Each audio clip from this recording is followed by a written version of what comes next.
रुक्मिणी माता की बोला, विठ्ठल रुक्मिणी माता की बोला, विठ्ठल रुक्मिणी माता की। राम म्हणता रामची होईजे, पदी पैसुनी पदवी घ्यायचे, ऐसे सुखवचनी आहे, विश्वासे ते अनुभव पाहे। राम रसाची चवी, आन रस रुचती केवी, तुका म्हणे चोखोनी सांगे, मज अनुभव आहे अंगे। प्रस्तुत प्राप्त प्रसंगी प्रवचन रूपी सेवेसाठी निवडलेला अभंग श्रीमंत श्री देहूचे सुप्रसिद्ध साधू जगद्गुरु तुकोबराय यांचा 4 चरणांचा अभंग आहे। लक्षपूर्वक ऐका। तुकोबरायांच्या जीवनामध्ये परमार्थिक क्षेत्रामध्ये वावरताना त्यांना जो अनुभव त्यांच्या जीवनात प्राप्त झाला, त्या अनुभवाचं वर्णन जगद्गुरु तुकोबरायांनी अभंगाद्वारे केलेले आहे। अनुभव म्हणजे काय असतो? अनुभव म्हणजे काय असतो? अनुभव हा माणसाच्या आयुष्यातील एक गुरु असतो। माणसाला शिकवलं जातं की सगळ्यात जास्त अनुभवाने। अनुभव आपल्याला आयुष्याचा मार्ग दाखवतो। तसेच तुकोबरायांच्या जीवनामध्ये जो अनुभव त्यांच्या पारमार्थिक क्षेत्रामध्ये वावरताना त्यांना आला, त्या अनुभवाचं वर्णन तुकोबरायांनी अभंगाद्वारे केलेले आहे। प्रवचन रूपी सेवेला सुरुवात करण्या अगोदर थोडासा परिहार द्यायचा तो असा की आपल्या या पवित्र पावन असलेल्या फलकेवाडी गावामध्ये चालत असलेला अखंड हरिनाम सप्ताह आणि या सप्ताहाला आज सुरुवात झाली आहे। सुंदर कार्यक्रम आहे। समस्त ग्रामस्थ मंडळी, समस्त भजनी मंडळ यांच्या सहकार्यातून, तुम्हा सर्व माता माऊल्यांच्या उपस्थितीच्या सहकार्यातून चालत असलेल्या अखंड हरिनाम सप्ताहामध्ये पहिल्याच दिवसाची प्रवचन रूपी सेवेचा योग माझ्याकडे आला, त्याबद्दल मी सर्वांचे धन्यवाद मानते। 3:30 वाजता माझ्या वडिलांना फोन आला व आदरणीय असे आपले राजू काका म्हणाले की या वर्षीची प्रवचन रूपी सेवा वैष्णवीला दिली आहे। मला वाटलं की आता मी काय सांगणार व त्यात मला काही अनुभव नाही। पण ऐका, गंमत अशी आहे की एखाद्या सुवासिनीला जर कुंकू लावण्यासाठी हातामध्ये पंचकाळं घेऊन दुसरी सुवासिनी जर कुंकाचं बोट करून पुढे येत असेल आणि माझ्यासारख्या सुवासिनीने जर त्याला नाही म्हणावं, तर ती सुवासिनी म्हणण्याचे योग्य आहे का? नाही। सुवासिनी ही कुंकाच्या बोटाला कधीच नाही म्हणणारी आहे। आणि त्यात एखादी सुवासिनी जर हातामध्ये पंचकाळं घेऊन कुंकाचं बोट करून पुढे येत असेल आणि माझ्यासारख्या सुवासिनीने जर नाही म्हणावं, तर ती सुवासिनी म्हणण्याचे योग्य नाही। तुकोबराय सांगतात, ज्यांना परमार्थाच्या क्षेत्रामध्ये एका गंतव्य स्थानापर्यंत प्राप्त व्हायचं असेल, त्याला त्याच्या जीवनामध्ये मान, दंभ आणि चेष्टा या गोष्टी थोड्याशा दुरावल्या पाहिजे। तुकोबराय सांगतात, मान, दंभ, चेष्टा ही तव सुकराची विष्ठा। साधकारूढ जीवनामध्ये साधकाने मानाची अपेक्षा करणं म्हणजे सुकराची विष्ठा खाल्ल्यासारखं आहे। मान, दंभ आणि चेष्टा या अशा गोष्टी आहेत ज्या माणसाला खूप दूर नेतात त्याच्या आयुष्यापासून। सेवाभावानं परमार्थाचं कार्य जर आपल्याला करायचं आहे, तर आपल्याला मानाची अपेक्षा करायची नाही। हा विचार माझ्या डोक्यात आला। मलाही वाटत होतं मी काय सांगणार किंवा त्यात मला काही अनुभव नाही। मग मी ठरवलं की नाही, आपण जाऊया व प्रवचन करूया। आजची ही प्रवचन सेवा करत असताना माझ्यासारख्या भोळ्या बाबडीकडून जर काही चूक झाली तर गोड मानून आशीर्वाद द्या। राम म्हटल्याच्या नंतर माणूस हा रामरूप होतो असं जर एखाद्या प्रवचनकाराने सांगितलं तर लोक काय म्हणतील, याच्या गोळ्या संपल्या। राम म्हटल्याच्या नंतर माणूस हा रामरूप होतो हे सांगणारा व्यक्ती कोणी साधारण नाहीये। ज्याने 18 पुराणांचा अभ्यास केला, शास्त्रांचा अभ्यास केला, 4 वेदाचं अर्थ गाथा रूपी असा पंचमवेद ज्यांनी तयार केला, असे माझे तुकोबराय म्हणतात, राम म्हटल्याच्या नंतर माणूस हा रामरूप होतो। पण आपल्याला आजकाल देवाच्या नावावर विश्वासच नाही आहे का? आपल्याला देवाच्या नावावर विश्वास नाहीये। आपल्याला सगळ्या गोष्टींवरती विश्वास असतो, पण विश्वास नसतो तो देवाच्या नावावरती। पण हे लिहून घ्या की आवडलं पाहिजे तर ते देवाचं नाव आवडलं पाहिजे, विश्वास बसला पाहिजे तर तो देवाच्या नावावरती बसला पाहिजे. आपल्या जीवनामध्ये आपल्याला आवडलं पाहिजे तर ते म्हणजे देवाचं नाव. किती सुंदर आहे ना देवाचं नाव राम, किती सुंदर आहे. आणि जर हेच नामस्मरण आपण आपल्या जीवनात ठेवलं तर आपण कुठलची कुठं जातो. त्यामुळे आपल्याला आपल्या जीवनामध्ये हे नामस्मरण ठेवायचे. बरं, आपल्याला कुठली गोष्ट आवडत नाही? आपल्याला मरण आवडत नाही. मरण ही अशी गोष्ट आहे की जी कुणालाच आवडत नाही. जर एखाद्याला म्हटलं की तू आता मरणार आहेस, ते काय म्हणतंय? तू मर, तुझ्या बापाला मरू दे, तुझ्या आजाला मरू दे, पण मी काय नाही मरणार. इथं बसलेलं कोणाला वाटतं की आता आपण मेलं पाहिजे? बरं कोणाला वाटतं बरं? मरणार तर आहोतच, मग वाटलं काय किंवा न वाटलं काय? अगा मरहा बोलो न साहती आणि मेल्यावरही रडती. मरण हे प्रत्येकालाच येणार आहे, मग ते मरण आवडू किंवा न आवडू. मौत जब तुझको आवाज देगी, घर से बाहर निकलना पड़ेगा. जिंदगी एक किराए का घर है, एक न एक दिन बदलना पड़ेगा. जिंदगी एक किराए का घर है, एक न एक दिन बदलना पड़ेगा. मरण तर प्रत्येकालाच येणार आहे. मरण हे प्रत्येकाच्याच आयुष्यात लिहिलेले आहे. पण आपल्याला मरण येण्याच्या अगोदर, आपला देह त्यागण्याच्या अगोदर आपल्याला देवाचं नामस्मरण आपल्या जीवनात करायचे.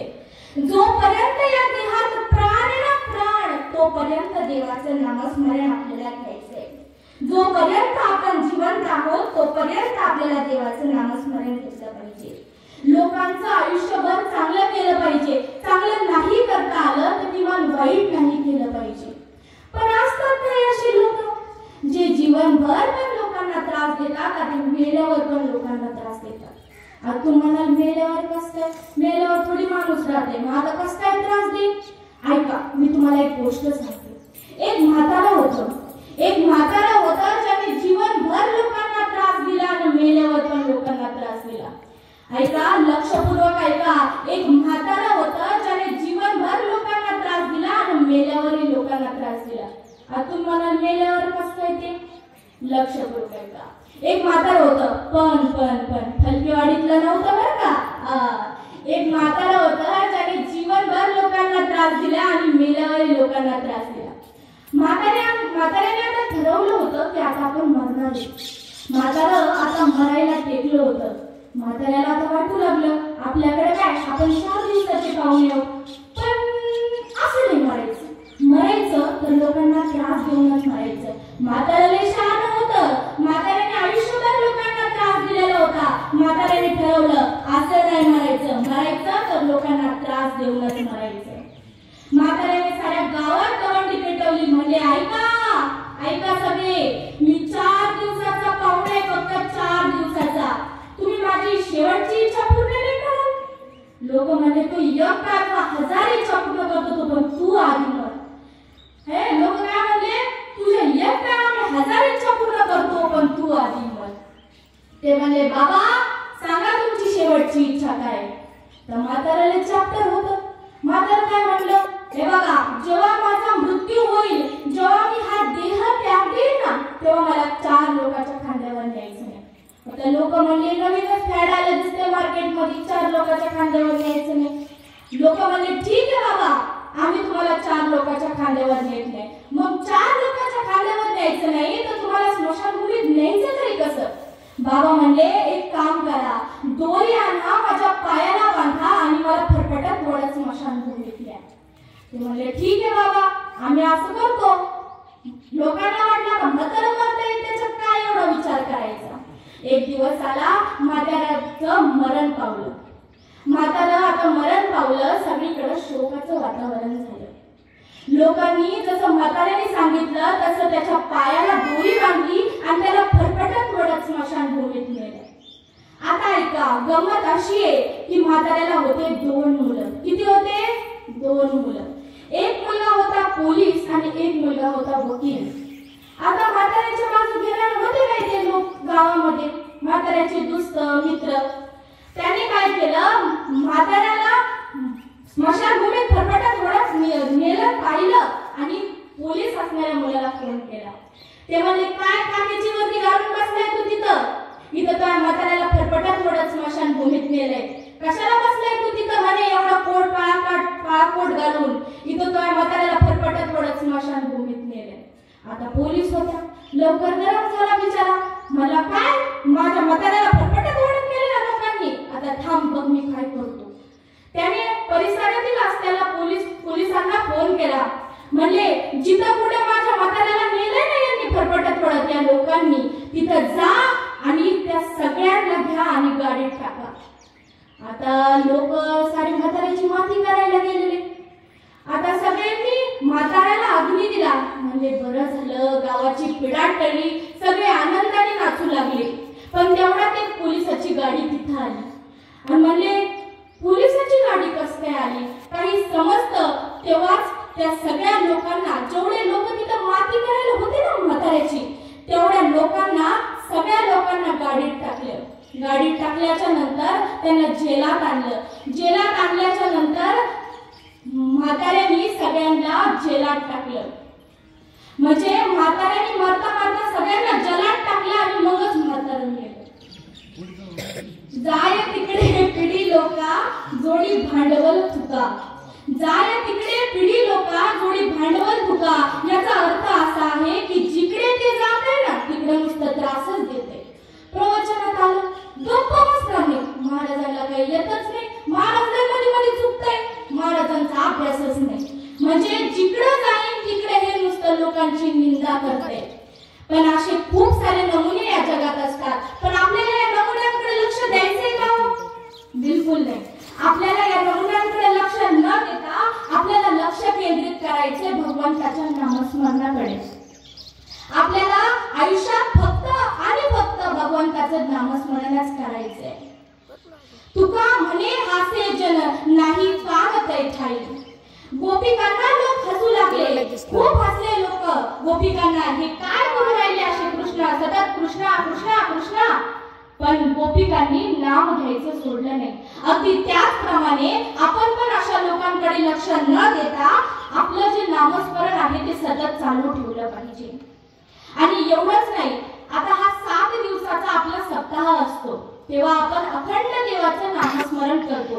पण हा जो सप्ताह आहे किंवा हे जे नामस्मरण आहे ते 7 दिवसापुरतच मर्यादित न ठेवता आपल्याला आयुष्यभर देवाचं नामस्मरण करायचंय. नाहीतर आपलं कसं असतं, आला जेवण केला महादेव, श्रावण महिना सुरू झाला की महादेवाला अर्पण टाकायला लागतात लोक. नवरात्र सुरू झाली की देवीला अर्पण टाकायला लागतात लोक. आणि एकदा का श्रावण संपला मग महादेव कुठे माहित नाही, आणि एकदा का नवरात्र संपली देवीचं काय चाललंय कोणालाच काही माहित नाही. त्याच्यामुळं नीट ऐका, असं आपल्याला करायचं नाहीये. आपल्याला अखंड देवाचं नामस्मरण करायचंय. आपल्याला जोपर्यंत आपल्या देहात प्राण आहे ना तोपर्यंत आपल्याला देवाचं नामस्मरण करायचंय. तुकोबराय सांगतात रामाच्या नामात खूप मोठी शक्ती आहे. काय सांगतात तुकोबराय? रामाच्या नामात खूप मोठी शक्ती आहे. त्यामुळे कधीतरी जीवनामध्ये आल्याच्या नंतर रामायण पाहत जा टीव्हीवर. रामानंद सागरचं रामायण, अरे त्याचे केस पांढरे झाले 2-2 मालिका करून, पण आपण ते नाही पाहत टीव्हीवर. मग आपण काय पाहतो? आपण पाहतो पवित्र रिश्ता, पण त्याच्यामध्ये सारं अपवित्र असतं. आपण पाहतो पवित्र रिश्ता, पण त्यामध्ये सारं अपवित्र असतं. पण ऐका माय मावल्यांनो, रामायणामध्ये अपवित्र असं तुम्हाला काहीच पाहायला मिळणार नाही. रामायणामध्ये शिकवलं जातं भावानं भावासोबत कसं वागलं पाहिजे, मुलानं बापासोबत कसं वागलं पाहिजे, बहिणीला काय मान दिला पाहिजे हे शिकवलं जातं आपल्याला रामायणामध्ये. नाहीतरी तर थोड्याशा बांधाबांधामुळे भावांमध्ये भांडणं होतात. पण रामायणामध्ये तसं नाहीये. रामायणामध्ये एक भाऊ दुसऱ्या भावाकरता जीव देण्यासाठी तयार आहे, तर एक भाऊ आयुष्याचं रान करण्यासाठी तयार आहे. रामायणामध्ये लक्ष्मणजी, अरे मी म्हणते काय गरज होती त्याला वनवासाला जायची? रामजी वनवासाला गेले, याचं काय काम होतं? असं नाहीये. ज्याप्रमाणे या जीवनात दशरथजी महाराज माझे वडील आहेत ना, अगदी त्याचप्रमाणे प्रभू रामचंद्र देखील माझ्या वडिलांसमान. ही शिकवण जर कुठे दिली जात असेल तर ती म्हणजे रामायणामध्ये दिली जाते. वडिलांची आज्ञा मुलांना कशी पाळली पाहिजे हे शिकवलं जातं रामायणामध्ये. आजकाल मुलं पाळतात का हो वडिलांची आज्ञा? नाही पाळत. वडील थोडं काही म्हणाले की त्यांना राग येतो, त्यांचा असा फुगा बसतो, तू कसं काय बोलला मला. असं नाहीये. रामायणाची ही शिकवण आपण सगळ्यांनी आपल्या आयुष्यात पाळली पाहिजे. अहो, राजमहलामध्ये ज्याचा जन्म झाला, राजमहलामध्ये रामजीचा, तो वनवासाला गेला फक्त आणि फक्त वडिलांच्या आज्ञेवरून. राजमहल में पाला जीवन, फूलों में हुआ लालन पालन. राजमहल में पाला जीवन, फूलों में हुआ लालन पालन. राजमहल के त्याग सभी सुख, त्याग अयोध्या, त्याग सिंहासन. कर्मनिष्ठ हो अपना अपना, धर्म निभाते हैं. महलों के वासी जंगल में कुटी बनाते हैं. महलों के वासी जंगल में कुटी बनाते हैं. अहो, ज्याला राहण्याकरता राजमहल होतं ते रामजी वडिलांची आज्ञा पाळण्याकरिता घरदार सोडून वनात गेले. कधीतरी जाऊन बघा त्या चित्रकूट पर्वतावरती. तुम्हाला दिसेल रामजींनी त्यांचं जीवन कसं व्यतीत केलं त्या चित्रकूट पर्वतावरती. अहो, सीता मैयाचं जिथं जेवण बनवायची ना सीता मैया, ते घर देखील आहे तिथं. तुम्हाला तिच्या चरणांचा, तिचा हाताचा सुगंध तुम्हाला तिथं दरवळणारा दिसेल. हा जो राम आहे ना, राम, तो फक्त नामस्मरणात नका ठेवू माय मावल्यांनो. हा जो राम आहे, राम, तो नामस्मरणात नका ठेवू. त्या रामाला तुम्ही तुमच्या आयुष्यामध्ये त्याला आणा. तुमच्या मुलांमध्ये राम पहा, तुमच्या मुलांमध्ये लक्ष्मण पहा. स्लॅब पडला की आपल्याला वाटतं की त्याच्यावरचा मजला कधी होईल, त्याच्यावरचा मजला झाला की आपल्याला वाटतं त्याच्यावरचा मजला कधी होईल, त्याच्यावरचा मजला झाला की आपल्याला वाटतं पीओपी कधी होईल, पीओपी झाला तर आपल्याला वाटतं घरात गाडी कधी येईल. पण जर तुम्ही रामचंद्रांच्या याच्यामध्ये बघितलं तर त्यांच्याकडे हे सुख काहीच नव्हतं. आणि एवढं सगळं करून घरामध्ये तो मुलगा आईला ठेवत नाही, वडिलांना ठेवत नाही. ही सगळ्यात मोठी शोकांतिका आहे. एका वडिलांना राजमहलात ठेवून वडिलांच्या आज्ञेचं पालन करणारा एकमेव राजा या भारत भूमीमध्ये जन्माला आला, तो म्हणजे माझा अयोध्येचा राम आहे. राम. आणि मोठं राम मंदिर झालंय अयोध्या. ऐका, अयोध्येला मंदिर होणं तसं गरजेचंच आहे. ऐका, अयोध्येला मंदिर होणं तसं गरजेचंच आहे. पण हृदयात मंदिर बांधायला तुम्हाला यातलं काहीच लागणार नाही हो. तुम्हाला स्वतःच्या हृदयामध्ये रामाचं मंदिर बांधायचंय. आणि हा मंदिर बांधण्यासाठी तुम्हाला काही सिमेंटची गोळी लागणार नाही, तुम्हाला त्यासाठी पाणी मारावं लागणार नाही. फुकट आहे, सगळं फुकट. रामजीचं मंदिर होणं सर्वात आधी महत्वाचं आहे. आणि ज्या दिवशी आपण रामाचं मंदिर आपल्या हृदयात बांधतो ना, त्या दिवशी जाऊन खरं आपण रामाच्या स्वरूपाला प्राप्त होतो. अभंगाच्या पहिल्या चरणात सांगितलंय, राम म्हणता रामची होई जे, पदी बैसून पदवी घेईजे. तुम्ही जर राम म्हटला तर आपण राम होऊ. ही शक्ती रामनामात आहे. रामनामामध्ये किती शक्ती आहे, रामनामामध्ये किती शक्ती आहे. मला सांगा माता मावल्यांनो, दगड कधी पाण्यावर तरंगतात का हो? नाही तरंगत. पण ती शक्ती रामनामामध्ये आहे, रामायणामध्ये आहे.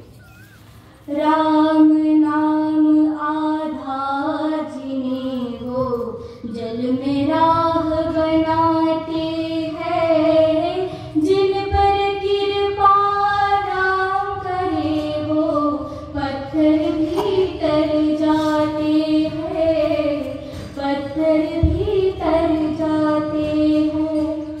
लक्ष्य राम जी सिद्धि राम जी, राम की राह बनाई, राम की राह बनाई। राम काज करने वालों में राम शक्ति समाई। अरे पत्थर क्या हो तीन लोक का, अरे पत्थर क्या हो तीन लोक का, सारा भार उठाते हैं, जिन पर कृपा राम करे वो पत्थर भी तर जाते हैं, पत्थर भी तर जाते हैं। अरे ज्या दगडावर रामाची कृपा झाली ते दगड देखील तरंगू लागले. अरे आवडलं असेल तर टाळ्या वाजवा माता माऊल्यांनो. ज्या दगडावर रामाची कृपा झाली तो दगड देखील तरंगू लागला. मग आपण तर माणसं आहोत, आपण का नाही तरणार जर आपण रामाचं नाम घेतलं तर? तरणार की नाही? हो, रामाचं नाव घेतल्यावर आपण देखील तरुण जातो, आपण देखील रामरूप होतो. नाव घेतल्याच्या नंतर हा अनुभव माझ्या जगद्गुरु तुकोबारायांच्या जीवनामध्ये आला. म्हणूनच राम म्हणता रामची होईचे, पदी बैसोनी पदवी घेईचे. ऐका, ज्याने अनेक जन्मात पुण्य केलं त्याच्या मुखाला देवाचं नाव येत असतं, येतं की नाही? म्हणून जीवनामध्ये आल्याच्या नंतर हातामध्ये जपमाळ घ्या आणि देवाचं नामस्मरण करत राहा. आपल्या श्वासांची माळ तयार करा, ती कधीही हरपणार नाही. त्या श्वासेच्या माळेवर जप करा. सांसों की माला पे सिमरो मैं राम का नाम. रामाचं नाम घेतल्यावर माणूस रामरूप होतो. अहो, कित्येक उदाहरणे आहेत. शबरी मातेने रामाचं नाव घेतलं, शबरी माता रामरूप झाली. पण या रामाचं नाम घेणारे कोणी साधारण नाहीये. या रामाचं नाव माझ्या जगद्गुरु तुकोबारायांनी घेतलं, माझे जगद्गुरु तुकोबाराय रामरूप झाले. हे रामाचं नाम घेणारे जे व्यक्ती आहेत ते कोणी साधारण नाही.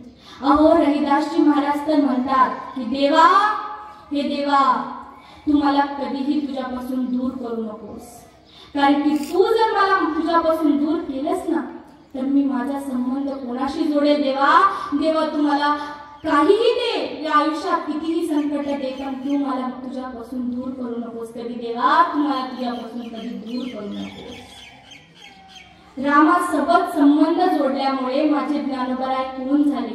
रामासोबत संबंध जोडल्यामुळे माझे ज्ञानोबराय या वारकरी संप्रदायाचे पाया झाले. पाया ज्ञानदेवे रचिला पाया, उभारिले देवालया. आणि तुकोबाराय कोण झाले बरं? तुकोबाराय कोण झाले? कळस झाले, कळस. तुकोबाराय झाले कळस, ज्ञानदेव झाले पाया. अरे मला सांगा, या संतांची कृपा आपल्या मध्ये झाली, त्यामुळेच आपण आज इथं आहोत.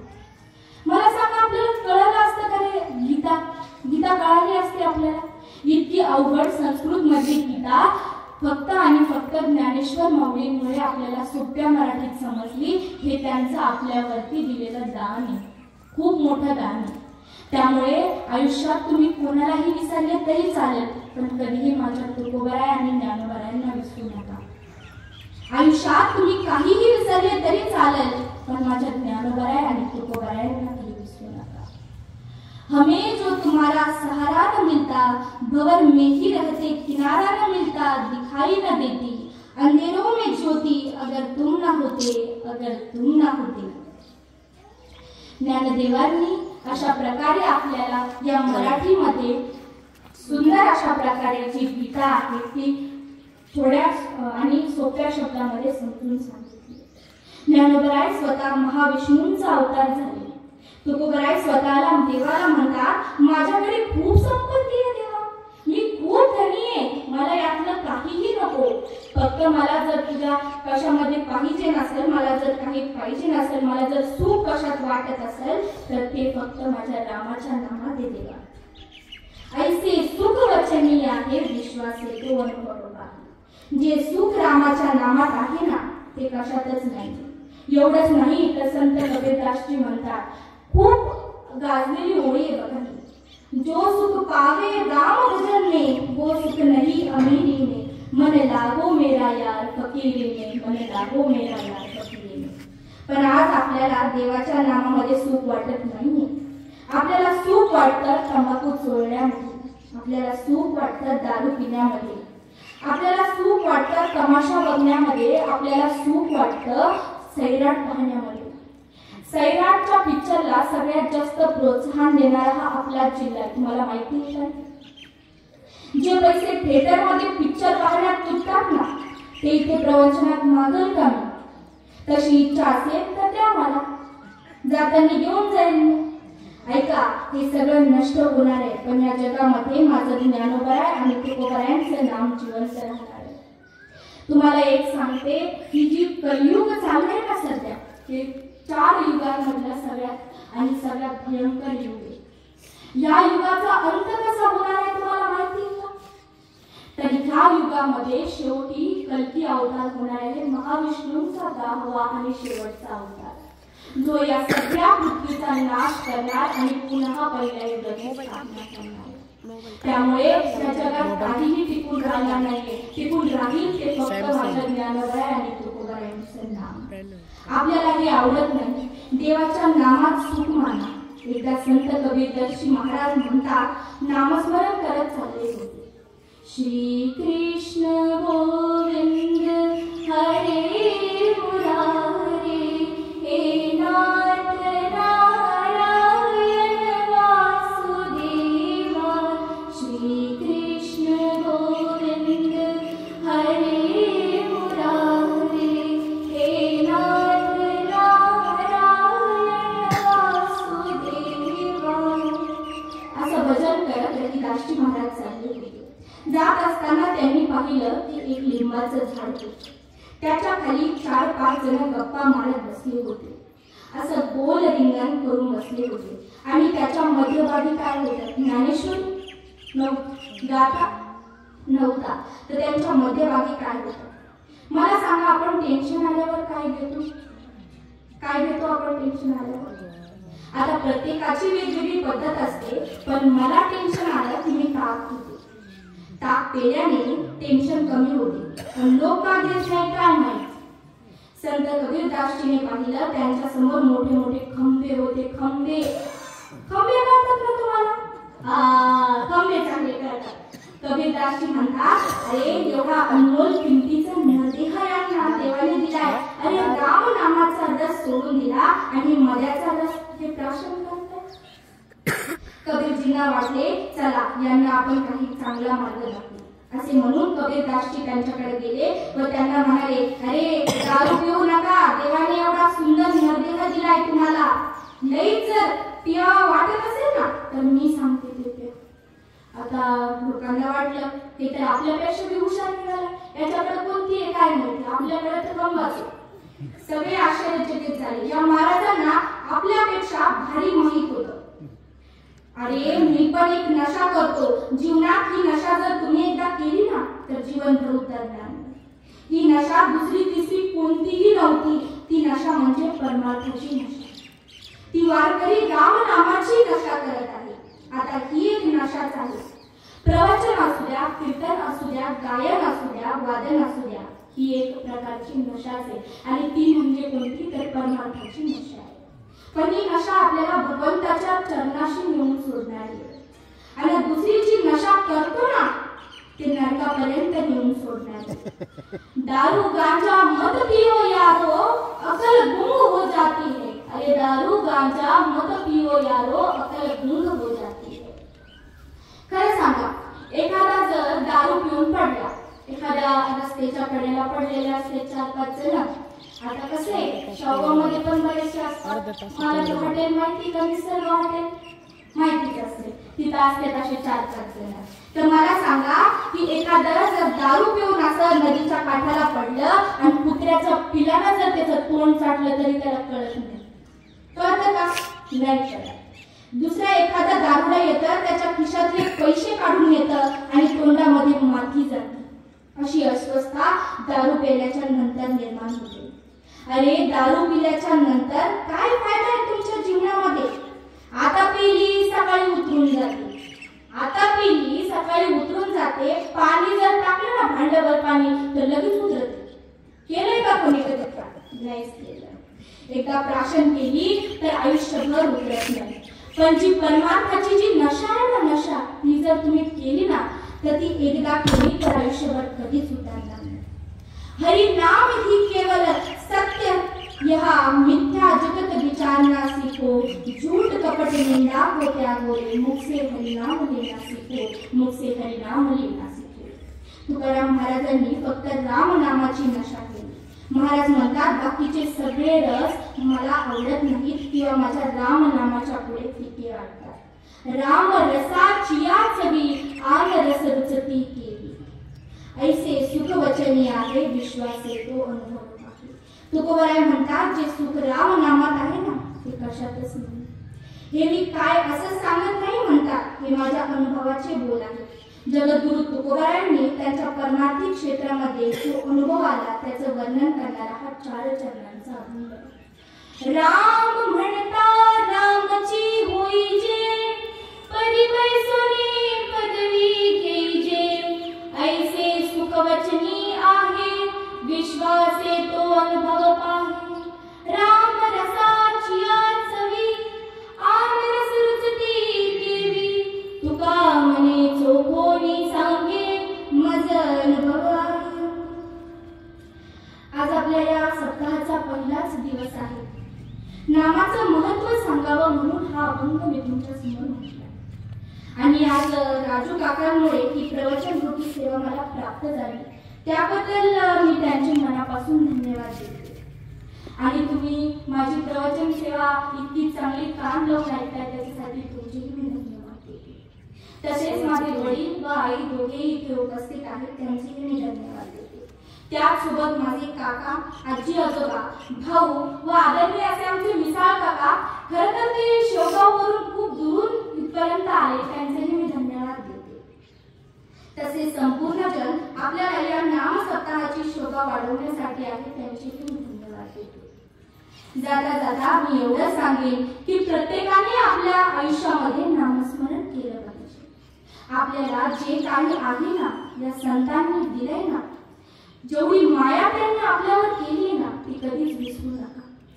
संतांचं देणं हे खूप मोठे आहे. आपण काय दिलंय संतांना? आपण काहीच नाही दिलंय. संत आपल्याला काही मागत पण नाही. आपण फक्त नामस्मरण आणि नामस्मरण केलं पाहिजे. खुश राहा, आनंदी राहा. बोलण्याच्या ओघामध्ये माझ्यासारख्या भोळ्या बाबडीकडून जर काही अपशब्द निघाले असतील तर मला तुमची मुलगी म्हणून माफ करा. कारण की हा माझी पहिलीच वेळ आहे आणि मला थोडंसं भीती वाटल्यासारखं झालं. त्याच्यामुळे माझ्याकडून जर काही अपशब्द निघाले असतील तर तुमच्या चरणाशी नतमस्तक होते.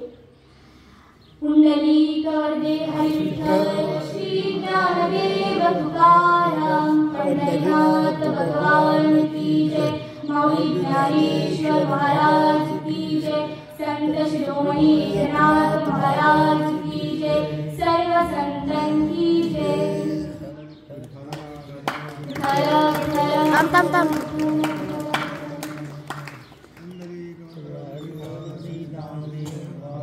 उत्तम आहे, उत्तम वाचे बोला पुरुषोत्तम. अतिशय सुंदर अशी प्रवचन सेवा आपल्याच गावातील असणारी वैष्णवी दिदी. खरं तर मला वाटतं वैष्णवी तू आळंदीलाच जावं. खूप गोड असं प्रवचन या ठिकाणी केले. तुला शास्त्राचा आधार आहे. घरातल्या सर्व माणसांच्या ठिकाणी संस्कृती आहे, म्हणूनच आज व्यासपीठाला या ठिकाणी उपलब्ध झालेला आहे. आणि माझी तर एक प्रामाणिक इच्छा आहे, आपसुक कोणी तयार होत नसतं, त्याच्या अंतःकरणामध्ये मुळातच संस्कार लागतात. आणि अशा नवीन आणि तरुण तडफदार या ठिकाणी कुणी असो, युवा कीर्तनकार असो, युवा प्रवचनकार असो किंवा कोणी असो, यांना वाव दिला पाहिजे आपण. काय एक सांगू का, पुढं जाणाऱ्या गाड्या माघारी वाढल्या पाहिजे, त्यांना पुढे जाऊन दिलं पाहिजे. आणि आज शोकाने काय महाराज प्रत्येक गावामध्ये पुढे जाणाऱ्या गाड्या खेचल्या जातात. ही शोकाने काय पण हे चांगलं नाहीये. अतिशय उत्कृष्ट अशी या ठिकाणी दिलेल्या प्रवचनाची सेवा केली. तुमच्या अगोदर मी तुमच्या माता पित्यांना धन्यवाद देईन, कारण त्यांनी तुमच्यावर या ठिकाणी संस्कार केले, त्यामुळेच तुम्ही या ठिकाणी बोललात. मला या ठिकाणी ज्ञानेश्वर माऊलीचं या ठिकाणी एक अभंग लक्षात आलाय माझ्या. युवलीचे रूप लावेले द्वारी त्याचा मेलू गेला गगनावरी, मोगरा फोडला फुले वेचिता सेवा करे असे आला. अतिशय छोटंसं रूप आहे. आम्ही लहानपणापासून या ठिकाणी वैष्णवदेवीला बघतो. अतिशय हुशार, प्रामाणिक, म्हणजे जो संस्कार घरच्यांनी दिले त्याच पद्धतीने आम्ही त्यांनी या ठिकाणी काय केलेलं आहे, आचरणही केलेलं आहे. म्हणजे ज्याचं आचरण शुद्ध असतं त्याला बोलायला भीती वाटत नाही. महाराज हे नवोबरायांचं व्यासपीठ आहे. आणि खरं जर कोण कौतुक जर करायचं ठरलं तर मी पहिल्यांदा मगाशी बोलून गेलो. मी त्या ठिकाणी गुरुजींचे आणि गुरुजींचे विशेष त्यांचे देखील या ठिकाणी आभार मानतो विशेष, कारण त्यांनी या ठिकाणी वैष्णवदेवीला जन्म दिला. धन्य माता पिता तयाची या ठिकाणी गावकऱ्याच्या वतीनं वैष्णवदेवीला मी या ठिकाणी कोटी कोटी धन्यवाद देतो. आणि मला वाटते वैष्णवदेवी अजून काही वेळ दिली नाही. मला वाटतं निश्चितच तो आनंदीला जावं आणि या ठिकाणी हेच निरंतर परमार्थ आपल्या या ठिकाणी तेवट ठेवावं असं मला वाटतं. पुनश्च एकदा गावकऱ्यांच्या वतीनं मी या ठिकाणी दिदीला कोटी कोटी धन्यवाद देतो. कोट कोट कल्याण हो अशीच पंढरीश पाठण परमात्म्याच्या चरणी प्रार्थना करतो आणि थांबतो. रामकृष्ण आहे.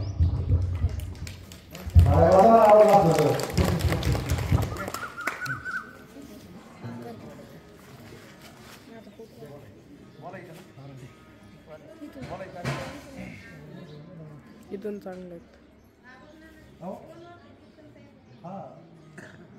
कीर्तन करायला लावायचं.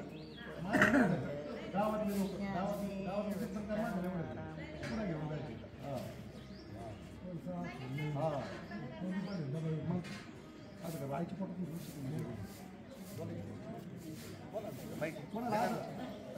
मानाचे का महिला मंडळातलं मानणार आहे का? हॅलो, खरंच तुकाराम महाराजाच्या अभंगवाणीप्रमाणे कुळी कन्यापुत्र होती जे सात्विक तयाचा हरिक वाटे देवा, त्याप्रमाणे वैष्णवी दिदीने आपल्याला खूप मार्गदर्शन, खूप माहिती सांगितलेली आहे. आपण म्हणू की रामायण आम्हाला सगळ्यांना माहिती आहे, पण त्यांनी वैष्णवी दिदींनी सांगितलं रामायण सर्वांना माहिती आहे, पण ते आपल्याला आचरणात आणायचं आहे. खरं वास्तविक पाहता आपण ऐकून ह्या कानाने ऐकायचं, ह्या कानाने सोडून द्यायचं, ते न करता आपण ते रामायणामध्ये आपलं जीवन कसं जगायचं त्याप्रमाणे रामायणामध्ये सांगितलेलं आहे, त्या पद्धतीने आपण जीवन जगावं. रामासारखं आपण श्री प्रभू रामचंद्रासारखं एक वचनी, एक बाणी, एक पत्नी असं त्यांचं वर्तणूक होती. त्याप्रमाणे आपण सगळे रामायणातील जे पात्र आहेत, भाऊचे असतील, आईचे असतील, तसेच सेवकाचे असतील, त्यांनी जसे पात्र निभावले होते त्याप्रमाणे